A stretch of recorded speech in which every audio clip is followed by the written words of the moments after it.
élus du peuple aux forces armées tchadiennes au nord Mali. La délégation est conduite par le président de l'Assemblée nationale, Haroun Kabadi. Vous suivrez le reportage de Saint-Tiche Mantar dans ce journal. La première dame du Tchad a fait un don aujourd'hui aux personnes démunies. Des centaines de cartons de date sont remis par Garbatna Karmel Soukatre, conseiller chargé des missions à la présidence représentante de la première dame. Le Tchad abritera la 7e édition du championnat d'Afrique de lutte traditionnelle et la 32e édition du championnat d'Afrique de lutte olympique.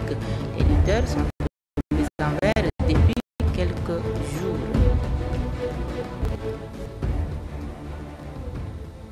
Mesdames, Messieurs, bonsoir et bienvenue dans ce journal. Les forces armées tchadiennes sont toujours en intervention au Mali. Après le président de la République, les parlementaires tchadiens sont descendus hier sur le terrain pour leur apporter soutien et reconnaissance. La délégation de l'Assemblée nationale était conduite par son président, Haroun Kabadi. Saint-Tiche Mantar.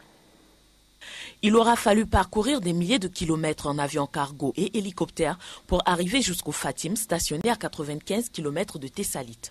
C'est ici, dans ce grand nord malien, que les forces tchadiennes combattent le terrorisme. Haroun Kabadi et la dizaine de députés qui l'accompagnent découvrent des soldats tchadiens au moral fort.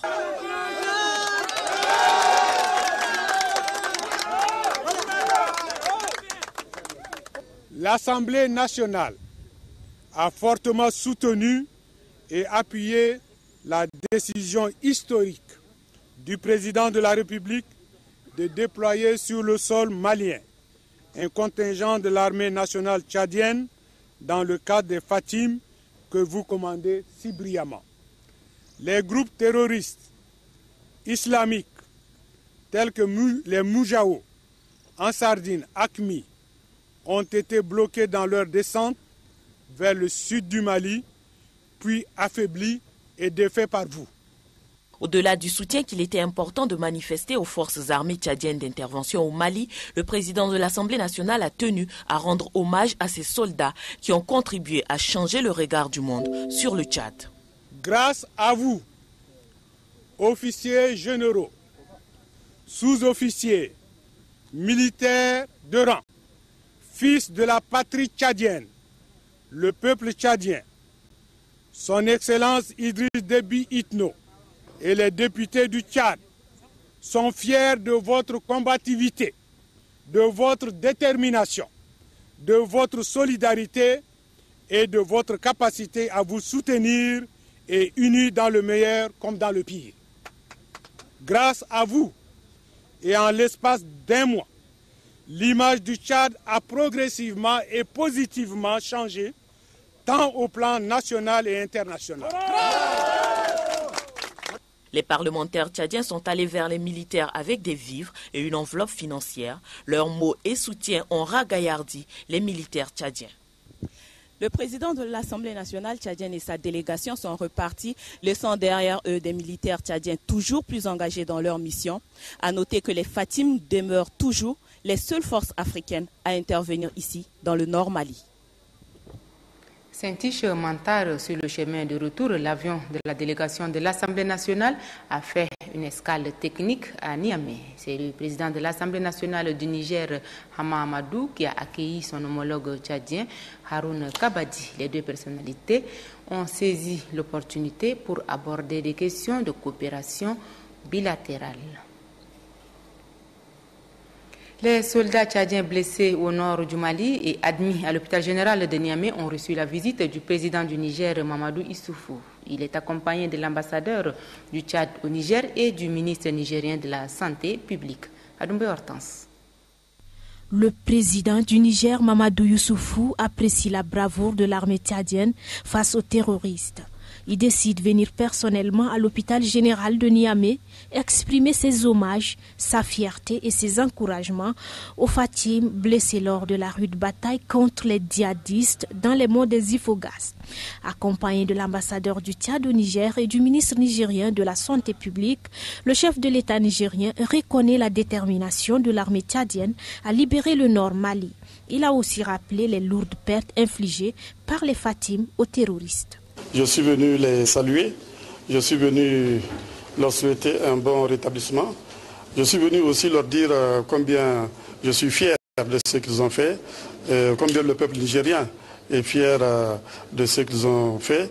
J'ai salué leur courage et en même temps, à travers eux, j'ai voulu transmettre un message à tous nos soldats qui sont sur le terrain, qu'ils soient français, qu'ils soient nigériens, qu'ils soient tchadiens ou qu'ils soient des autres pays ressortissants de la CEDEAO.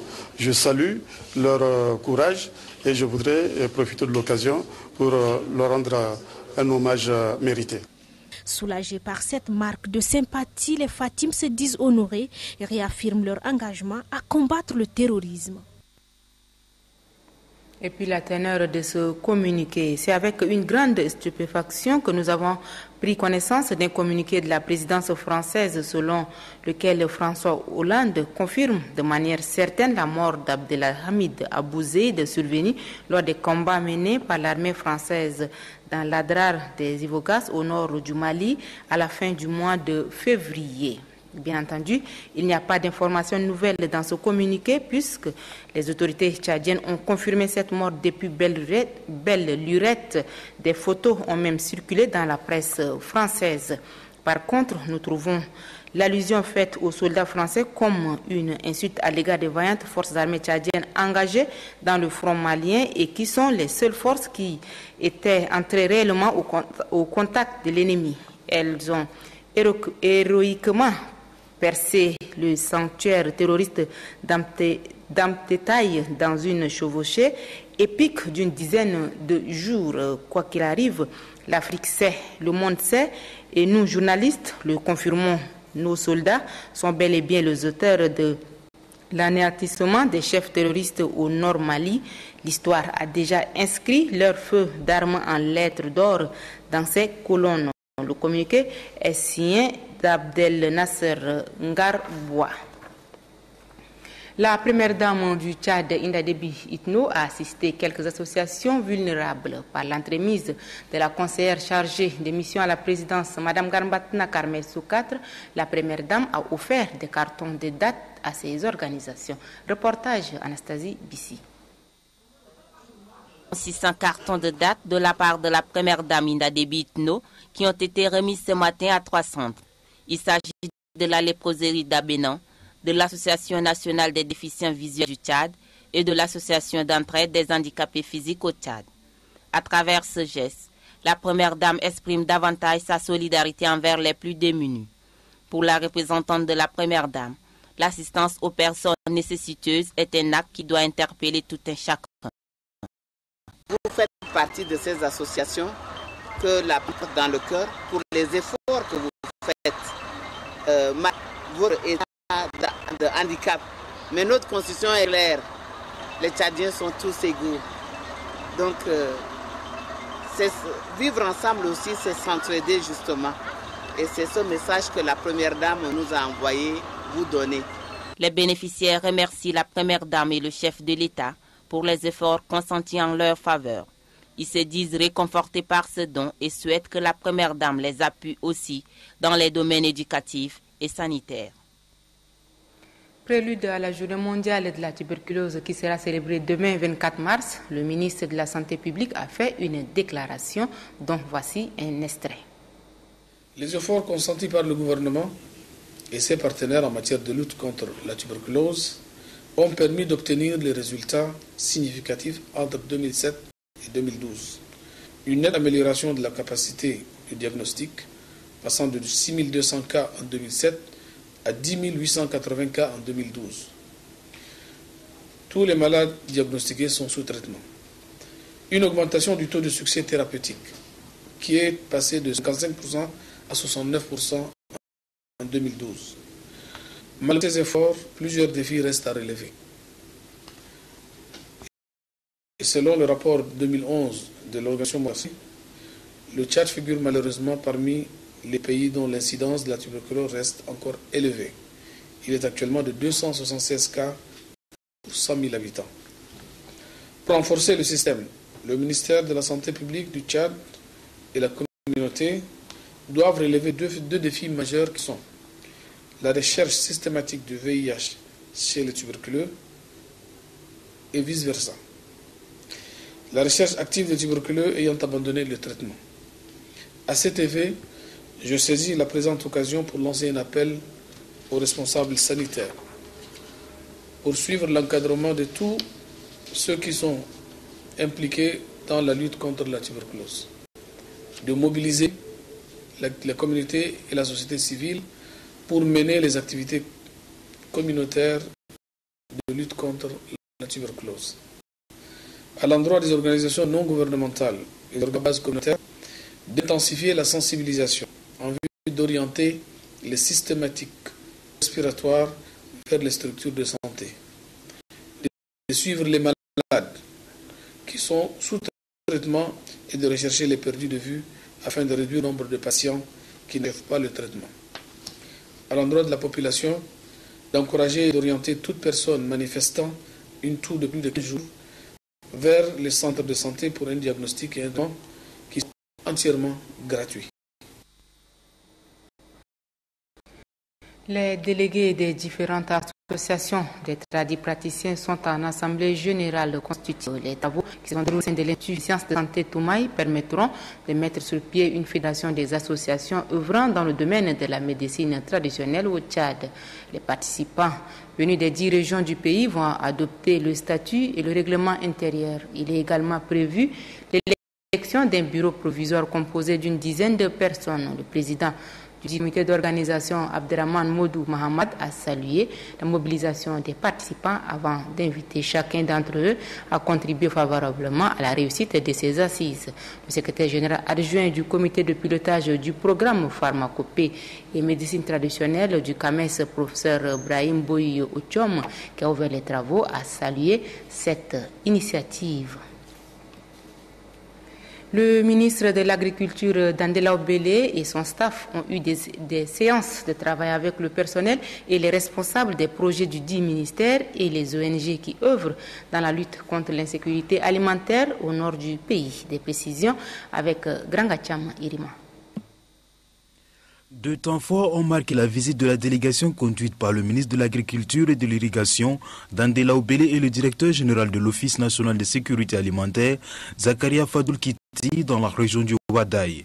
C'est le local de l'Office national de développement rural qui a servi de lieu d'échange entre le ministre de l'Agriculture et de l'Irrigation, Dandela Obele, et les responsables des structures et ONG qui accompagnent la politique du gouvernement de la. Le ministre de l'Agriculture, Dandela Obele, a suivi avec attention les différentes présentations des rapports d'activité de chaque responsable. Il ressort de ces assises que le bilan céréalier est positif grâce aux 40 tracteurs fournis à la région du Wadaï. Sur le marché, on y trouve non seulement des cultures vivrières mais aussi sylvo-pastorales.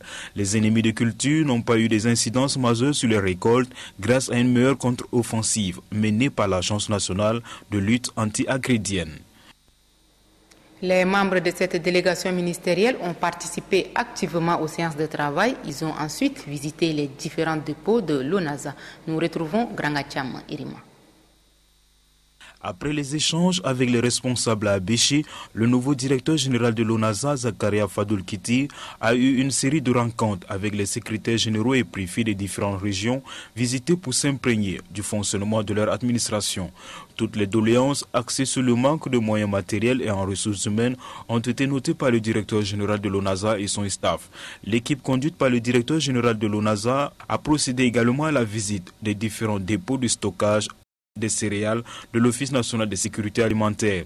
Dans la région du Bata, département du Bata-Est, précisément au Madje, Mangalme, Mongo, Biltine et Bokoro, il est question d'échanger avec les responsables de l'ONASA sur le fonctionnement de leurs services. Partout où on a passé, la nature a été clémente pour cette année. On nous fait comprendre quand même que la campagne céréalière pour cette année est déficitaire, qu'il s'agisse de la région du Wadaï, de la région du Guéra, tout comme la région d'Ababa ici. Mais ceci n'exclut pas que certainement nous aurons quelques poches de famine ou bien de situations de crise alimentaire qui nécessitent l'intervention d'une manière rapide peut-être de l'ONASA. Au niveau des magasins, nous avons un stock sécuritaire qui est déjà là. Et certainement, nous allons renforcer par les céréales qu'on vient de réceptionner d'Abéché pour permettre de constituer le stock nécessaire. Plusieurs obstacles liés à l'épanouissement des activités de l'ONASA sont identifiés. Il s'agit notamment des matériels de travail, des moyens financiers, des problèmes de portage, des tôles défectueux, des fissures au niveau du mur extérieur. Pour la bonne marche de leur activité, les responsables de l'ONASA dans le septentrion sollicitent la formation et des encouragements de la part de leur hiérarchie. La stratégie de développement et de la modernisation de la gestion des finances révisée vient d'être validée. C'est à l'issue des travaux qui ont duré 2 jours au centre Al-Mouna. Y ont participé les cadres et partenaires du ministère des Finances et du Budget.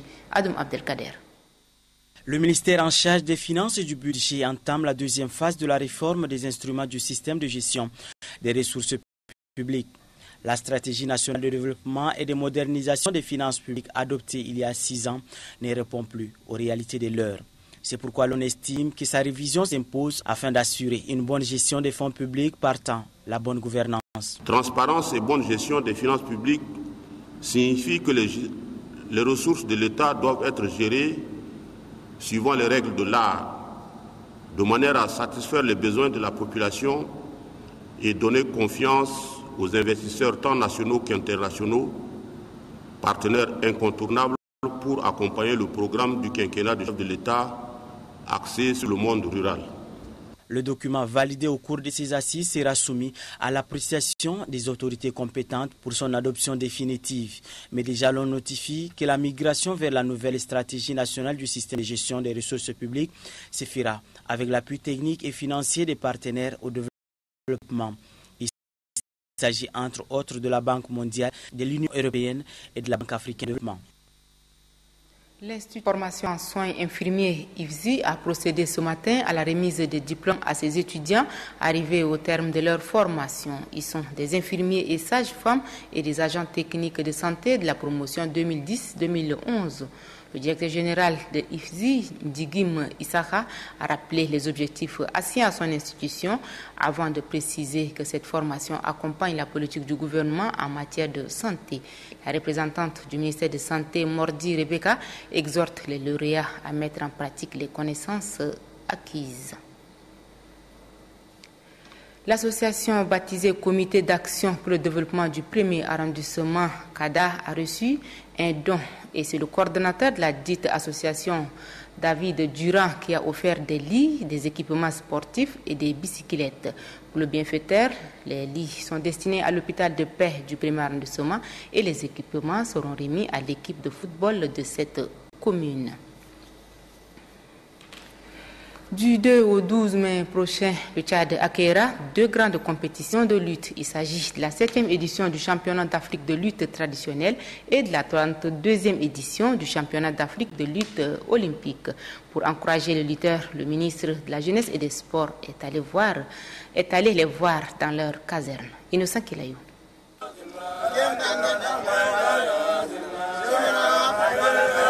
Pour faire une bonne figuration dans ces 2 compétitions, à savoir la 7e édition du championnat d'Afrique de lutte traditionnelle et la 32e édition du championnat d'Afrique de lutte olympique, le ministère de la Jeunesse et des Sports a d'abord procédé à la détection de lutteurs des 5 foyers de lutte. Dans chaque région, nous avons sélectionné des maires. Et donc, ce sont ces maires-là que nous avons recrutés ici, en N'Djamena. Maintenant, ces lutteurs-là, ils se sont trouvés en N'Djamena et nous, entraîneurs, nous sommes mis au travail. Aujourd'hui, ces lutteurs présélectionnés depuis Bongor, Fianga, Laïbol et N'Djamena sont regroupés à l'académie de football de Farsha.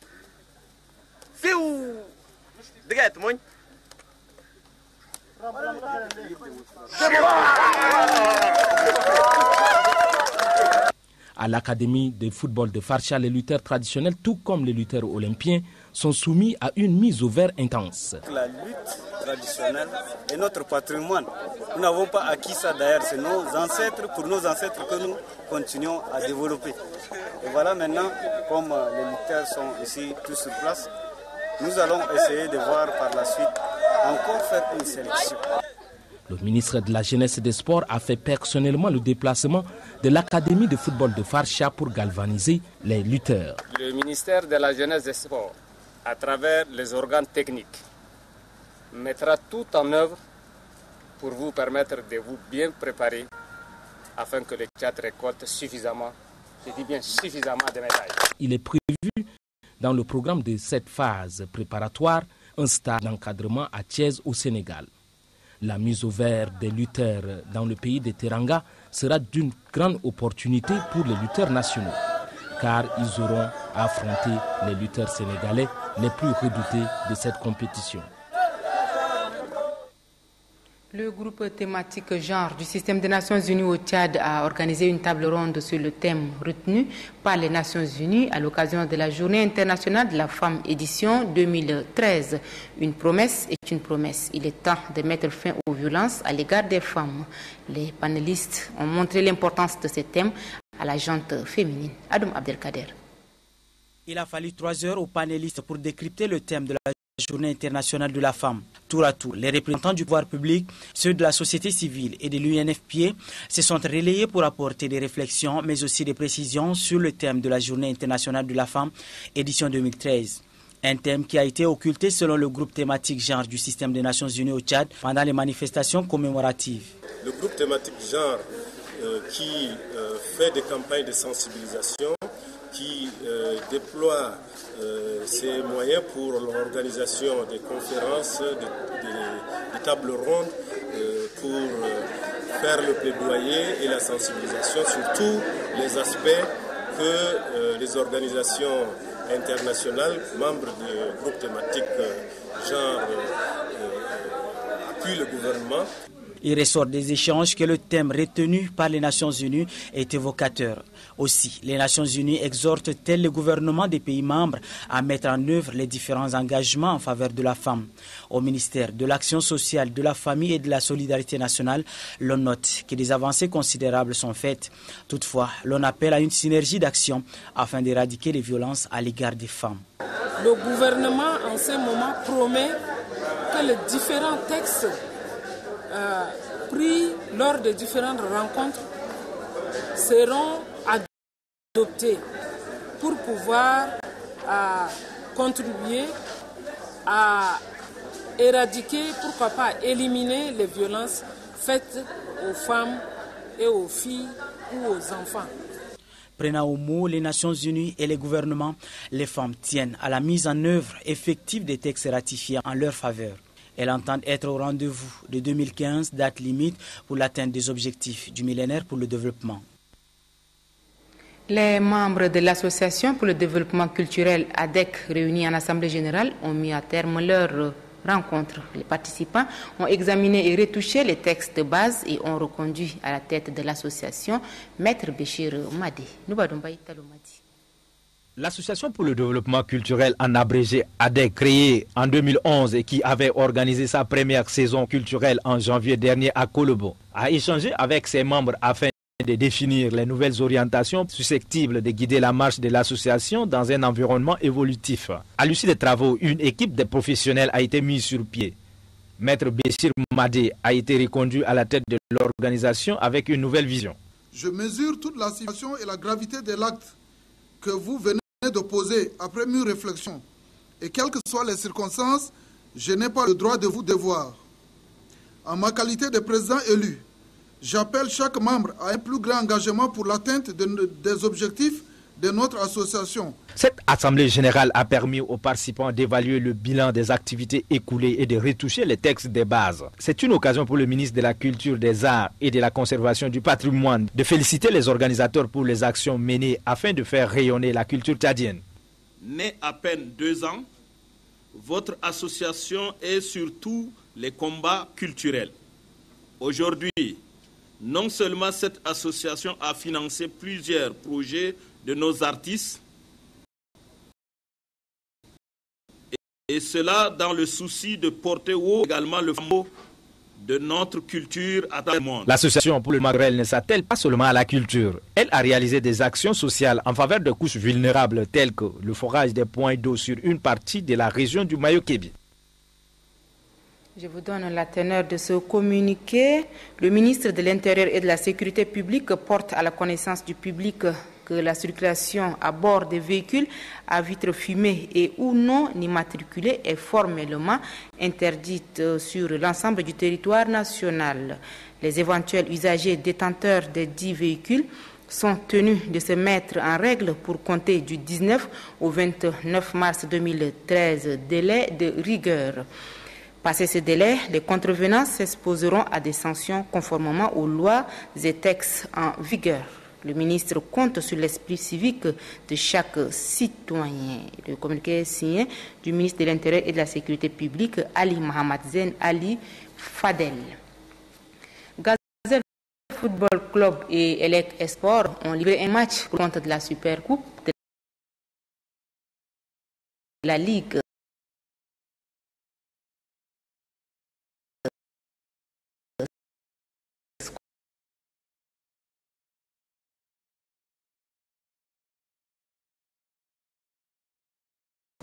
Finale 2-0 en faveur de Gazelle Football Club. Cette finale de Super Coupe de la Ligue. Bien en jambes, les poulains de Joseph Monté ont dominé de bout en bout les joueurs de Tout-Puissant et l'Export. Une domination qui a porté ses fruits durant les 90 minutes de jeu. Gazelle FC réussit ainsi à battre Tout-Puissant et l'Export sur un score de 2-1.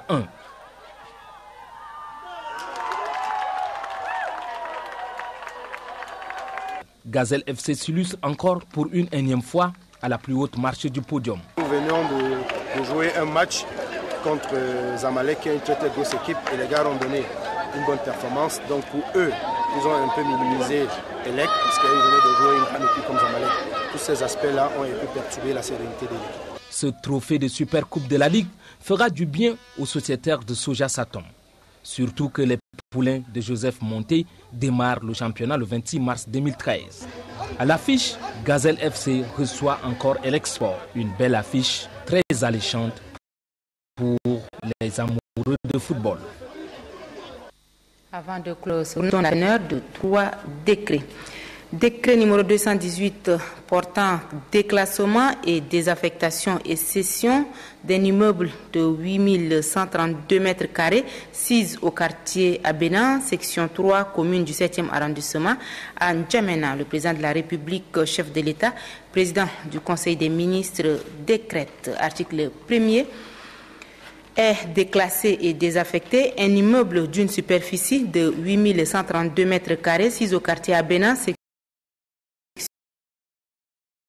3, commune du 7e arrondissement, à N'Djamena, prédamment avec l'usage militaire ex-CES. Article 2, l'immeuble subvisé est cédé à titre exceptionnel au franc symbolique au diocèse de N'Djamena pour la construction d'une basilique. Article 3, cette cession peut être transformée en titre de propriété dans les conditions prévues par les textes en vigueur après constatation officielle de la mise en valeur. Article 4. Le terrain cédé reste soumis à tous les règlements généraux ou locaux, fiscaux, fonciers, d'urbanisme et d'hygiène que la République a institué ou instituera à l'avenir. N'Djamena, le 23 mars 2013, Idriss Déby Itno, décret numéro 219 portant expropriation pour cause d'utilité publique et cession divers immeubles 6 quartier section 3 et Atron, section 1, commune du 7e arrondissement à N'Djamena. Le président de la République, chef de l'État, président du Conseil des ministres, décrète. Article 1er, sont expropriés et versés au domaine privé de l'État pour cause d'utilité publique les divers immeubles au quartier Abénan, section 3 et Atron, section 1, commune du 7e arrondissement à N'Djamena, dont la liste est jointe en annexe. Article 2, les immeubles visés à l'article 1er ci-dessous sont cédés au franc symbolique au diocèse de N'Djamena pour la construction d'une basilique. Article 3, cette cession peut être transformée en titre de priorité dans les conditions prévues par les textes en vigueur après constatation officielle de la mise en valeur. Article 3. Le terrain cédé reste soumis à tous les règlements généraux ou locaux fiscaux, fonciers, d'urbanisme et d'hygiène que la République a institué ou instituera à l'avenir. N'Djamena, le 23 mars 2013, Idriss Déby Itno, décret numéro 220 portant révocation de 3 magistrats. Le président de la République, chef de l'État, président du Conseil supérieur de la magistrature décrète. Sont révoqués sans suppression ni suspension des droits à la pension les magistrats dont les noms suivent: Adam Djouma, Mahamat Adoum Chide, Madame Toubaro Deleila Christabel N'Djamena, le 23 mars 2013, Idriss Déby Itno. Voilà, mesdames et messieurs, c'est ici que s'achève ce journal. Merci de votre fidélité et passez un excellent week-end.